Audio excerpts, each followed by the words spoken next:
नमस्कार मित्रांनो, मी गणेश वानकर इग्नाइट अकॅडमीच्या प्लॅटफॉर्मवर तुम्हा सर्वांचे स्वागत करतो।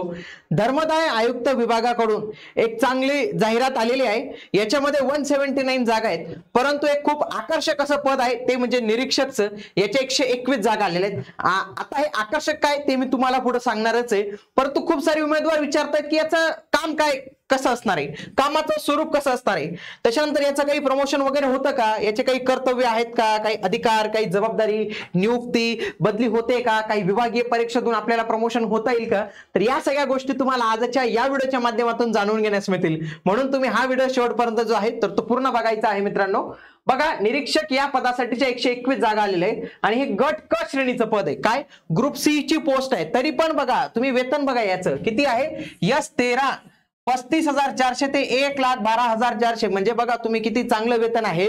जे PSI STI ASO असतं त्याचं वेतन किती असतं, हे आय थिंक 38,600 असं काहीतरी असतं, पण फक्त एकच लेवल कमी। त्याच्यात पण PSI STI ASO आपल्याला पूर्व द्या, मुख्य द्या, मग MPC 6-7 महिन्यांनी 1 वर्षांनी जॉईनिंग देते, लय 2-1 वर्ष निघून जातात आपले। इथं 1 एक्झाम द्यायची आणि डायरेक्ट आपल्याला S13 ची वेतन श्रेणी लागू होणार आहे आणि भविष्यात प्रमोशनही चांगलं होतं। ठीक आहे, हे आपण पाहिलं। बघा याच पदासाठी जर तुम्ही तयारी करत असाल ना, तर त्याच्यासाठी इग्नाइट अकॅडमीने आपली बॅच लॉन्च केलेली।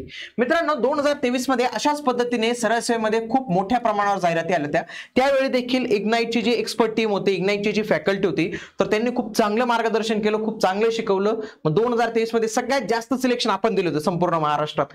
या 25 मध्ये पण आपला आतापर्यंतचा खूप चांगला रेकॉर्ड आहे, खूप चांगलं आपण काम केलेलं आहे। युट्यूबला तुम्ही बघू शकता खूप सारे आपल्या मोफत सिरीज चालू आहेत की ज्याच्या विद्यार्थ्यांना खूप फायदा होतोय। तर आता बघा की याच्यासाठीच आपण एक स्ट्रक्चराइज कोर्स आहे TCS पॅटर्न नुसार डेव्हलप केलेले आहे आणि याच्यासाठी जर तुम्हाला जॉईन करायचं असेल, इग्नाइट अकॅडमी नावाचं आपल्या प्ले स्टोरला ऍप्लिकेशन आहे, iOS ला आहे, विंडोजला आहे, सगळ्या ठिकाणी चालतं। तसेच हा नंबर आहे, काही टेक्निकल इश्यू आला आमचे प्रतिनिधी आहेत ते तुम्हाला योग्य जे आहेत तर ते आन्सर देतील। कॉल नाही लागला, कधी कॉल उचलला गेला नाही तर ते कॉल बॅक करतात, म्हणून थोडं वेट करा, पण ते आमची संपूर्ण टीम तुम्हाला व्यवस्थित पद्धतीने सहकार्य करेल। पुढे धर्मदाय आयुक्त मुंबई यांचं कार्यालय बघा 9/9/2025 आलेली ही जाहिरात। बघा 2 पदांसाठी जाहिरात आली, एक आहे गट ब अराजपत्रित आणि गट क या पदासाठी जाहिरात आलेली आणि या गट क मध्येच आपलं निरीक्षक हे पद आपल्याला पाहायला मिळतं। याच्यामध्ये अर्ज तुमचा 11 ला सादर करायचा आहे, 11 सप्टेंबर पासून आणि 3 ऑक्टोबर पर्यंत चालणार आहे। आता येता फॉर्म कशा पद्धतीने भरावा याचा मी डिटेल व्हिडिओ चॅनलला बनवलेला आहे, तो आधी बघा आणि त्याच्यानंतर तुम्ही फॉर्म भरण्याची प्रोसेस जी आहे तर ती सुरू करा। फॉर्म भरण्यासाठी 1000 रुपये लागतील, 900 रुपये लागतील। खूप सारे उमेदवार, काही माझ्या मित्रांना मी कॉल केला की अरे या परीक्षेचा फॉर्म भर, ते म्हणतात पैसे नाही। खरंच हा एक जेन्युइन प्रॉब्लेम आहे, म्हणजे खूप वर्षापासून आम्ही पण रेज करतोय, पण जोपर्यंत मुलं रेज करतील तोपर्यंत काही होणार नाही याच्यावर निर्णय। 900 रुपये असल्यामुळे खूप सारे उमेदवारांना हा फॉर्म भरण्यासाठी डिफिकल्टी पण येते, पण तरी पण मी थोडंसं सांगेल तुम्हाला, एक चांगलं पद आहे, व्यवस्थित काहीतरी बघा तुम्ही जे आहेत तर हा फॉर्म तुम्ही नक्की भरला पाहिजे। माजी सैनिकांना आणि दिव्यांग माजी सैनिकांना शुल्क नाही तर ते तर भरतातच, फक्त ऑनलाईन पद्धतीनेच हे परीक्षा शुल्क जे आहे तर ते भरलं जाणार आहे। आता नेमकं हे धर्मदाय आयुक्त नेमकं काय काम करतं ते आपल्याला पहिले समजून घ्यावं लागेल, मग आपण निरीक्षक या पदावर जाऊया।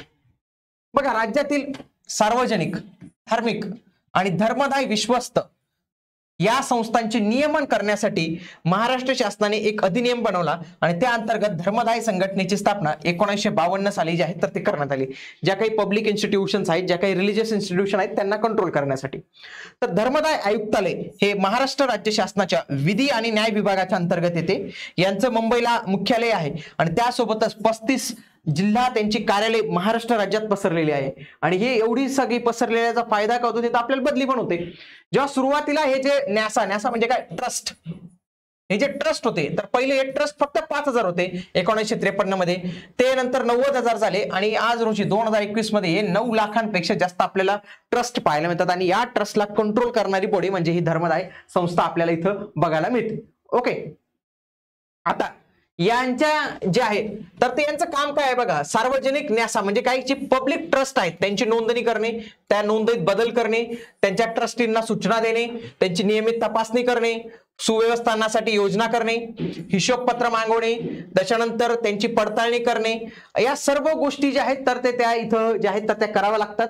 न्यासांना आकारण्यात येणारे अंशदान हे सदर कायद्यानुसार सेवा शुल्क म्हणून आकारण्यात येते, त्याकरिता सार्वजनिक ट्रस्ट प्रशासन निधीची तरतूद करण्यात आलेली आहे. सदर निधीतून धर्मदाय संघटनेच्या पदावर होणाऱ्या खर्चाची प्रतिपूर्ती करण्यात येते. आता ते आपल्या काही कामाचं नाही आहे. त्यासोबतच लक्षात घ्या की ज्या काही धर्मदाय रुग्णालय आहेत, तुम्ही पाहिलं असेल की जे शिर्डीचं साईबाबाचं हॉस्पिटल आहे, तिथे खूप सारे असे रिलीजियस हॉस्पिटल तुम्हाला पाहायला मिळतात. तिथं काय असतं, गरिबांना फार कमी पैशात किंवा मोफत जे आहेत तर ते उपचार दिले जातात. आता हे जे उपचार दिले जातात तर याच्यासाठी याची देखरेख करण्यासाठी या धर्मदाय संघटनांची देखरेख करण्यासाठीचं पण काम हे धर्मदाय आयुक्त जे आहेत तर ते करत असतात. आता याची रचना कशी असते हे पद्धतीने आपण समजून घेतलं पाहिजे. सगळ्यात आधी मुंबईला यांचं हेडक्वार्टर आहे, धर्मदाय आयुक्त महाराष्ट्र राज्य यांचं. त्याच्यानंतर त्यांचं धर्मदाय सह-आयुक्त कार्यालय नंबर 1 मुंबईमध्ये पाहायला मिळतं. धर्मदाय सह-आयुक्त 2 कार्यालय मुंबईमध्ये पाहायला मिळतं. त्याच्यानंतर धर्मदाय उपायुक्तांचं कार्यालय पण मुंबईमध्ये आहे. धर्मदाय आयुक्तांचं कार्यालय, सहाय्यक धर्मदाय आयुक्तांचं कार्यालय मुंबईमध्ये वेगळं आहे. सहाय्यक धर्मदाय आयुक्तांचं दुसरं कार्यालय आपल्याला मुंबईमध्ये पाहायला मिळतं. आणि त्याच्यानंतर हे मुंबईचे ऑफिसेस सोडले तर राज्यभरात आपल्याला विविध ठिकाणी पाहायला मिळतं. त्याच्यानंतर धर्मदाय सह-आयुक्तांचे कार्यालय आपल्याला मुंबई, पुणे, नाशिक, कोल्हापूर, संभाजीनगर, लातूर, अमरावती, नागपूर या ठिकाणी पाहायला मिळतात. त्याच्यानंतर आणखी काही कार्यालय पाहायला मिळतात. फॉर एक्झाम्पल नाशिक अंतर्गत जळगावला सेपरेट कार्यालय आहे, धुळेला आहे, नंदुरबारला आहे, पण यांचं मेन ऑफिस आपल्याला नाशिकमध्ये पाहायला यांच्या अंडर बाकीचे आहेतच. पुण्याच्या अंदर नगर, सातारा, सोलापूर, मुंबईच्या इथं ठाणे, रायगड, पालघर. तर अशा पद्धतीने वेगवेगळ्या जिल्ह्यांच्या अंतर वेगवेगळी कार्यालय जे आहेत तर ते आपल्याला इथं बघायला मिळतात. आता याची रचना कशी असते बघा, जिल्हास्तरीय जर पाहिलं तर तिथं कोण असतं, धर्मदाय उपायुक्त बसतो. त्याच्या अंडर असतो सहाय्यक धर्मदाय आयुक्त, त्यांच्या अंडर असतात अधीक्षक, अधीक्षकच्या अंडर असतात लघु टेंक लेखक, कनिष्ठ श्रेणी. आणि त्याच्यानंतर वर्ग 3 चे कर्मचारी. वर्ग 3 चे कर्मचारी म्हणजेच काय की आपले निरीक्षक हे पद आपल्याला इथं जे आहे तर ते पाहायला मिळतं. निरीक्षक आहे, आपलं वरिष्ठ लिपिक हे पद आहे, तर हे वर्ग 3 चे कर्मचारी आपल्याला इथं पाहायला मिळतात. आता नेमकं यांची दैनंदिन जबाबदारी आणि कार्य काय असतात ते आपण पाहूया. बघा, संस्था किंवा न्यास यांचे निरीक्षण म्हणजे ट्रस्ट विविध. आता आपण निरीक्षक या पदासाठी माहिती पाहत आहोत डायरेक्टली. निरीक्षक बघा, विविध धर्मदाय संस्था व ट्रस्ट यांच्या प्रत्यक्ष दौऱ्यावर जाऊन तपासणी करणे म्हणजे फील्ड वर्क पण तुम्हाला येतं, म्हणजे ऑफिसरची फिलिंग येते तुम्हाला तिथं. संस्थांच्या मिळकतीचे म्हणजे मालमत्ता, उत्पन्न, खर्च निरीक्षण घेऊन त्याबाबतचा सविस्तर अहवाल वरिष्ठांना सादर करणे. पुढचं, तक्रारींची चौकशी. ट्रस्ट विरुद्ध प्राप्त झालेल्या चौकशींची प्राथमिक चौकशी तुम्हाला करावी लागते. आवश्यक ते पुरावे गोळा करून हा अहवाल तुम्हाला तुमच्या वरिष्ठांना देखील पाठवावा लागतो, पुढे ते कारवाई करतील. हिशोब आणि लेखा परीक्षण. ट्रस्टने सादर केलेले हिशोबपत्र यांची छाननी करायची. ठराविक मुदतीत हिशोबपत्र दाखल करून घेणे. काही त्रुटी आढळल्यास त्यांना नोटिसा बजावणे आणि पुढील कारवाई करणे. मासिक व वार्षिक लेखे तयार करून घेणे हे काम त्यांचं असतं. पुढचं, कार्यालयीन आणि प्रशासकीय कामकाज पण असतं. वरिष्ठांच्या आदेशाप्रमाणे विविध नोटिसा ट्रस्टांना बजावणे, शुल्क व इतर देयके आकारणी करून जमा करणे, दैनंदिन कार्यालयातील कामे नियमानुसार पूर्ण करणे ही कामं त्यांना करावी लागतात. पुढे न्यायालयीन काही अर्धन्यायिक स्वरूपाची पण कामं असतात. फॉर एक्झाम्पल, अधिकारी मंडळांनी बोर्डावरील न्यायिक प्रकरणे हाताळण्यात मदत करणे, बोर्डावर येणारी दैनंदिन प्रकरणे नोंदवणे, सर्व प्रकारचा रोजनामा लिहिणे आणि तो जतन करणे म्हणजे डेली डायरी लिहिणे, आणि अर्धन्यायिक कामकाजात आवश्यक ती मदत त्यांना करावी लागते. बघा, ही क्वासी ज्युडिशियल बॉडी पण आहे, म्हणजे ट्रस्टचा काही इश्यू असेल तर ते तिथे येऊनच ते सॉल्व्ह केले जातात. अहवाल सादरीकरण. प्रत्येक दौऱ्यानंतर चौकशी आणि हिशोब तपासणीनंतर अहवाल तयार करून वरिष्ठांना तुम्हाला सादर करावा लागतो. सर्व माहिती योग्य प्रकारे नोंदीत आणि लेखात ठेवण्याची जबाबदारी देखील जी आहे तर ते तुमची असते. आपल्याला म्हणजे आपल्याला काय कळतं याच्यावरून की निरीक्षक हे पद फक्त लेखा तपासणी पुरता नसून, म्हणजे काय फक्त हिशोबपत्र तपासणी नसून ते दौऱ्यापासून म्हणजे दौरा पण करावा लागतो, तर न्यायिक सहाय्य म्हणजे जे काही तिथे केसेस चालतात तर त्याच्यामध्ये पण तुम्हाला मदत करावी लागते. म्हणून एक सर्वसमावेशक जबाबदारीचं पद आपल्याला इथं बघायला मिळतं. म्हणून एक खूप चांगलं पद आहे, म्हणजे एकदम तुम्हाला खरंच अधिकारी लेवलची फिलिंग येईल असं हे आपल्याला पद इथं बघायला मिळतं.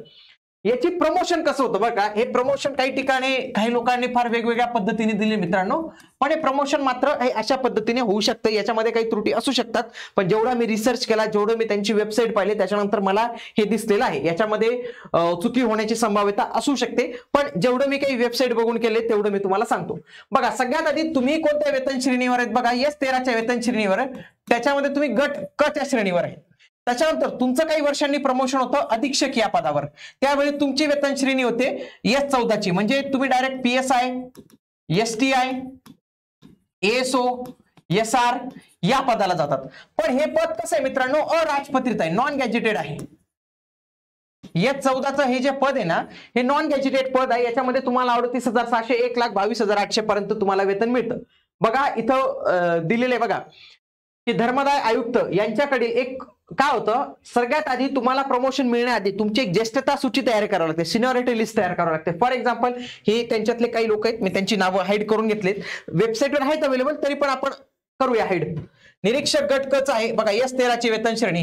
मग यांनी काय सांगितलं की जे कोणी कर्मचारी कार्यरत आहे तर त्यांची सेवा ज्येष्ठता यादी कशी असेल बघा, ज्येष्ठता क्रमांक इथे टाकलेला आहे. म्हणजे यांना आहे ना प्रमोशन आधी मिळतं, जेवढ्या रिक्त जागा असतात तर यांना प्रमोशनची संधी ही आधी मिळते. का? कारण की त्यांचं सिनियरिटी लिस्ट मध्ये नाव आधी असतं. म्हणून काही वर्ष झाल्यानंतर, लक्षात घ्या, काही वर्ष कंप्लीट झाल्यानंतर, जवळपास 5 ते 6 किंवा काही जास्तही वर्ष असू शकतात, ती वर्ष कंप्लीट झाल्यानंतर तुम्हाला अधीक्षक या पदासाठी जे आहे तर ते प्रमोशन तिथं मिळू शकतं. जेव्हा अधीक्षक पदावरचं प्रमोशन कंप्लीट होतं त्याच्यानंतर तुमचं पुढचं प्रमोशन तुम्हाला भेटतं प्रशासकीय अधिकारी. हे गट ब चंच पद आहे, पण हे कसं पद आहे मित्रांनो, हे गॅजेटेड पोस्ट आहे आणि याच्यामध्ये S15ची वेतन श्रेणी मिळते. 41,800 ते 1,32,300 एवढी तुमची वेतन श्रेणी पाहायला मिळते. बघा इथं अधीक्षक या पदावर होतं, अधीक्षक संवर्गातून प्रशासकीय अधिकारी संवर्गात पदोन्नती करण्याकरता विकल्प सादर करण्यात आलेल्या कर्मचारी यांची यादी. म्हणजे काय की अधीक्षक या पदानंतरचं पुढचं जे तुमचं प्रमोशन असतं ते कसं होत असतं, प्रशासकीय अधिकारी गट ब. बघा या हे काही उमेदवार होते की ते आधी कोणत्या पदावर कार्यरत होते, अधीक्षक या पदावर कार्यरत होते तिथले कर्मचारी. आता ते कशामध्ये गेलेले आहेत, प्रशासकीय अधिकारी. बघा ही सिनियरिटी लिस्ट आपल्याला आहे बघा, ज्येष्ठता क्रमांक हे अशा पद्धतीने यांची ही संपूर्ण माहिती राहते. अशा पद्धतीनेच तुमची प्रमोशन लिस्ट येईल. जेव्हा तुम्ही या विभागात सिलेक्ट होणार ना तिथं तुमचं नाव येईल, मग तुमचं नंबर, कशी नियुक्ती झाली, जन्म दिनांक, प्रवर्ग, बघा हे रुजू, हे अशा पद्धतीने या सगळ्या गोष्टी. म्हणून तुमची शैक्षणिक अर्हता मॅटर करते बरं का नंतर प्रमोशनला. म्हणून तुम्ही शिक्षण जे आहे तर ते चालू ठेवा किंवा डिग्री तुम्ही घेत राहा, फायदा होतो याचा. बघा असं इथं ज्यांची जी आहे तर ते फायदा झालेला आहे त्यांना. तर बघा ही अंतिम ज्येष्ठता सूची आणि त्यांना इथं प्रमोशन भेटलेलं आहे. कोणत्या पदावर, प्रशासकीय अधिकारी गट ब. पण ते कोणतं पद आहे मित्रांनो, गॅजेटेड पोस्ट आहे. आलं तुम्हाला लक्षात. आणि पुढचं आहे सहाय्यक धर्मदाय आयुक्त. आता याच्या पुढे काही लोकांनी काय सांगितलं की धर्मदाय आयुक्त, अरे धर्मदाय आयुक्त होऊच शकत नाही, एवढे काही ग्रुप्स वरून एवढ्या तुम्ही वरच्या लेवलला जाऊ शकत नाही बरं का. काही मर्यादा असतात, तुम्ही डायरेक्ट ग्रुप एला पण जाऊ शकत नाही कारण की तिथं बाकीचे पद असतात.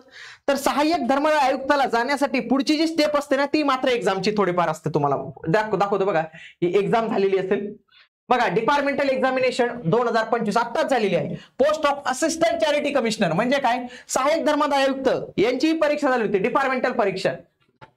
आता ही डिपार्टमेंटल परीक्षेची पात्रता काय, डायरेक्ट निरीक्षक या पदाला देता येते का, अधीक्षक पदाला देता येते का प्रशासकीय अधिकाऱ्याला देता येते ते आता आपल्याला माहित नाही. मे बी असं शकतं डायरेक्ट निरीक्षक वरून तुम्ही तिथेही जाऊ शकता डिपार्टमेंटल परीक्षेने. पण असिस्टंट चॅरिटी कमिशनरला मात्र ही परीक्षा असते हे आपल्याला कळालेलं आहे. म्हणजे विभागीय पण परीक्षेच्या माध्यमातून तुम्ही डायरेक्ट असिस्टंट चॅरिटी कमिशनर या पदापर्यंत जाऊ शकतात आणि ते डायरेक्ट तुमचं ग्रुप एचं खूप चांगलं पद जे आहे तर ते असतं. म्हणजे याच्यामध्ये प्रमोशनची खूप चांगली संधी मी तुम्हाला आता दाखवलेली. बघा अधीक्षक तर होतं, प्रशासकीय अधिकारी होतं आणि सहाय्यक धर्मदाय आयुक्त होतं. इथपर्यंत आपण या कन्क्लुजनवर पोहोचलेला आहोत. हे आपल्याला प्रमोशन मिळालेलं आहे.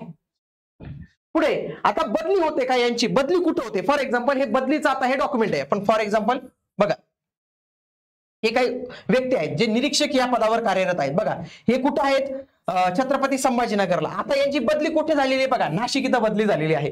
म्हणजे तुमची बदली होते ऑल ओव्हर महाराष्ट्र. तुम्हाला बदलीची एक चांगली संधी जी आहे तर ती इथं मिळते. बघा मित्रांनो हे बुलढाणा आहे, बुलढाणावरून डायरेक्ट अकोलाला आलेले आहेत. म्हणजे काय, तुमची इथं बदली होते. इथं लक्षात घ्या, म्हणजे बदली आपल्याला ऑल ओव्हर महाराष्ट्र आपल्या पद्धतीने बदली करता येते. काही ठराविक वर्ष कंप्लीट झाल्यानंतर काही त्यांची प्रशासकीय प्रोसेस असते ती कंप्लीट केल्यानंतर डायरेक्ट तुमची बदली जी आहे तर ते होत असते. आपल्याला हे कळलं. म्हणजे काय की बदलीलाही काही टेन्शन नाही आणि सगळ्या ज्या पोस्टिंग आहेत तर त्या शहरी लेवल. म्हणजे काय असतं, काहींचं असतं ना की माझ्या मुलाचं शिक्षण किंवा फॅमिली शहरात राहिली पाहिजे, शहरात फ्लॅट वगैरे घेऊ, त्यांना राहण्यासाठी सुविधा भेटेल, तर शिक्षणासाठी चांगल्या संस्था भेटतील, तर त्यांच्यासाठी हे चांगलं पद आहे. डायरेक्ट तुम्ही शहरात राहतात, प्रमोशनही चांगलं आहे आणि तुम्हाला बदली जी आहेत तर ते त्या पद्धतीने जे आहेत तर ते करता येते. तर या सगळ्या गोष्टी जे आहेत ना मित्रांनो आता आपण पाहिलेल्या आहेत. आता तुम्ही देखील धर्मदाय आयुक्तांची तयारी करत असाल ना तर तुम्हाला 4 विषयांवर खूप मोठ्या प्रमाणावर काम करावं लागणार आहे. बघा तुमचं हे मराठी, इंग्रजी, जीके आणि रिझनिंग.